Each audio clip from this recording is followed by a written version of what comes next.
Kami kemarin ketika belajar di Kediri, ada ketika peringatan Isra Mi'raj, seorang ulama mengatakan bahwa setiap bangunan yang berbentuk bangunan utuh itu walaupun namanya musola itu harus disadari bahwa itu merupakan masjid.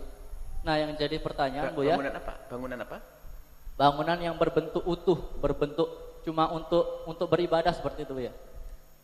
Nah, yang jadi pertanyaan, bagaimana jika orang mewakafkan bangunan tersebut memang dengan musola, bukan nama masjid, dan memang seperti yang diketahuinya bahwa musola itu tidak bisa iktikaf. Bagaimana jika itu diwakafkan dan apakah boleh kita tetap iktikaf dengan hujah bahwa setiap bangunan utuh untuk beribadah itu adalah masjid Bu ya? Masjid tidak boleh kecuali harus wakaf. Karena tidak akan mendapatkan hukum masjid kalau bukan diwakafkan. Makanya jangan sampai Anda menjadi panitia pembangunan masjid kalau tanahnya belum beres. Masjidnya jadi besok dijual sama yang punya tanah, mau apa ayo. Jadi masjid harus jelas wakaf. Baik. Nah, mawuqifa li sholat, yang diwakafkan untuk sholat, itu adalah masjid. Kemudian di dalam pembangunan masjid itu tidak semua yang diwakafkan untuk masjid lalu dihukumi masjid, kecuali hanya bagian-bagian yang memang disengaja untuk dijadikan masjid. Sehingga ada misalnya ini lokasi adalah untuk pembangunan masjid 3000 meter, akan tapi yang akan dihukumi masjid adalah sesuatu yang diniati untuk dijadikan masjid. Diniati untuk dijadikan masjid. Harus wakaf yang pertama. Kalau tidak wakaf tidak sah. Ini dalam madhab kita Imam Syafi'i ya. Jadi wakaf dulu, kemudian setelah itu wilayah mana dari wilayah diwakafkan tadi, ada wakaf untuk masjid. Tidak serta-merta jadi masjid itu nanti.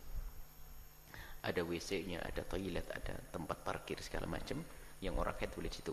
Maka yang diniati dibangun untuk masjid, niat untuk dijadikan masjid, itulah yang akan dihukumi sebagai masjid. Yang tidak diniatkan untuk dijadikan masjid, ya tidak akan jadi.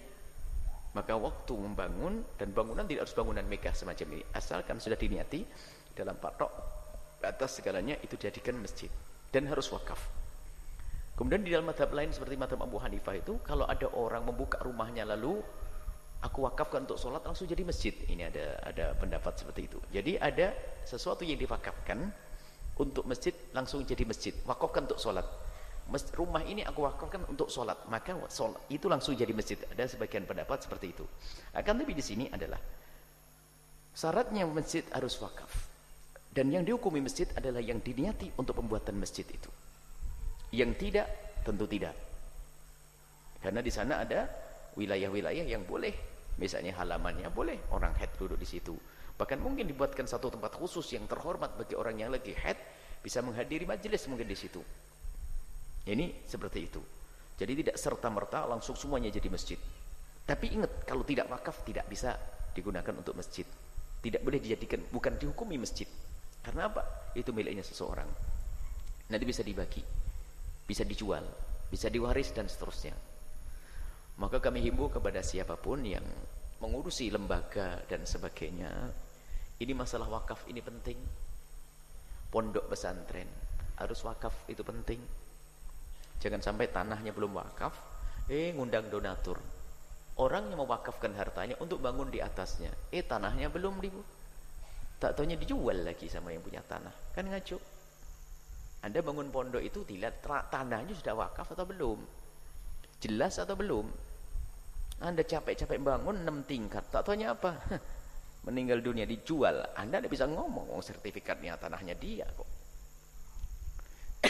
Ini yang sering dilupakan oleh sebagian orang. Biasanya ya mungkin seorang kiai ya tidak tahu yang dipikir, mungkin ya dia lalai, ya mungkin belum nunda-nunda perwakafan, nunda, dan kisah penjualan pondok pesantren sudah terjadi di sana sini. Di daerah Jawa Barat banyak, kita ada berita pondok dijual oleh anaknya, bapaknya meninggal dunia padahal bangunannya megah. Haram kalau kita menumpangkan tanah hibah. Ini kan hibah, ini pemberian wakaf orang semuanya. Kalau diuangkan di tanah yang belum wakaf, ini adalah haram. Saya tidak boleh. Ini harus waspada. Yang ngurusi pondok harus, yang pengen bantu pembangunan pondok cermati dulu ini. Jelas enggak? Ini wakafnya jelas enggak? Jangan-jangan masih tanah pribadi. Wah, ini membangunkan istana buat dia nanti. Hah? Kalau tanah pribadi, tanahnya bisa dijual. Di atasnya dia tinggal ngomong, siapa nyuruh bangun di sini? Alhamdulillah dibangunin, kan bisa ngomong gitu nanti. Masuk mahkamah, enggak, ini tanah saya, sertifikat saya. Nggak bisa. Di Cirebon ada tidak masjid dipindah, dijual? Ada beberapa orang datang kepada kami, wah, suruh membantu. Bantu gimana? Masjid kok dijual loh? Gimana ceritanya? Lah tanahnya belum beres wakaf. Yang salah yang bangun dulu, kenapa belum diberesi wakafnya bangun? Akhirnya tidak tahu dipindah kemana. Karena ada seperti itu. Jadi yang salah adalah yang bangun tidak cermat, belum beres wakafnya. Lah kok keburu dibangun. Giliran dijual, yang membeli tidak salah, beli sertifikat. Kok ada sertifikat, ada bangunannya. Ya rezeki bagi saya yang membeli, jangan disalahkan yang beli. Waktu itu kan yang beli mau dituntut, nggak bisa nanti nuntut yang beli. Yang beli hanya lihat sertifikatnya adalah sertifikat, tanahnya adalah tanah yang belum diwakafkan. Ini, jadi harus waspada urusan yang demikian ini.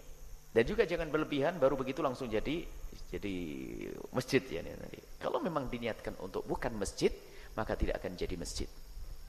Biarpun diwakafkan, biasanya untuk bermacam-macam, kadang untuk aktivitas ibu-ibu dan sebagainya, sehingga agar tidak masuk bab haram. Karena head masuk masjid haram, maka diwakafkan adalah untuk sholat, untuk musola. Istilah musola adalah tempat sholat. Musola adalah tempat sholat. Kalau musola di Arab sana bukan bangunan seperti itu. Musola itu adalah tempat untuk sholat hari raya. Sehingga perbedaan nanti sholat hari raya itu, sholat di masjid mana lebih bagus antara sholat di masjid atau di musola. Jadi jangan dipahami musola negeri kita. Sholat di masjid dan di musola. Masjid itu adalah masjid bangunan itu. Kalau musola adalah hamparan yang biasa digunakan untuk sholat hari raya. Madhab kita Imam Syafi'i, sholat di masjid adalah lebih bagus daripada di musola.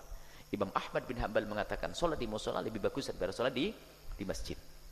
Nah ini, jadi seperti itu. Tinggal bagaimana, tanahnya harus wakaf dulu. Tapi biarpun tanah itu wakaf, tidak serta-merta bangunan di atasnya dihukumi sebagai masjid, kecuali di saat dia membangunnya adalah diniatkan untuk masjid. Nah, diniatkan harus ada, supaya ada pemilahan nanti. Jangan sampai nanti, wah kamu tidak boleh kencing di situ, ini masjid. Nah, karena gara-gara wakafnya untuk masjid. Jadi ada pemilahan tempatnya, itu namanya niat dijadikan masjid. Syaratnya adalah wakaf, yang kedua niat dijadikan masjid, itu akan dihukumi sebagai masjid. Itu. Cuman banyak juga disebut bukan masjid tapi sebetulnya sudah dihukumi masjid. Banyak yang namanya saja kadang-kadang tidak disebut sebagai masjid. Tidak tahu kalau di sini istilah tajuk ya, tempat lain surau dan sebagainya. Kalau memang dari awal memang disengaja oleh yang membangun bukan untuk masjid, ya tidak akan dihukumi masjid. Biarpun itu diwakafkan. Baik, ini saja insyaallah. Dan agar kita waspada supaya dalam membangun waspada di banyak hal ya. Jangan bangun kecuali sudah jelas tanah wakafnya. Jangan sampai Anda jadi donatur besar pembangunan sebuah pondok pesantren. Ini alhamdulillah ini wakaf semuanya, pondok ini wakaf. Hanya yang tidak wakaf adalah yang saya tempati. Kemudian tempati belakang ada kolam ikan sedikit itu ya. Ini adalah wakaf itu. Ini belum ada sedikit yang tidak. Ini sudah wakaf semuanya.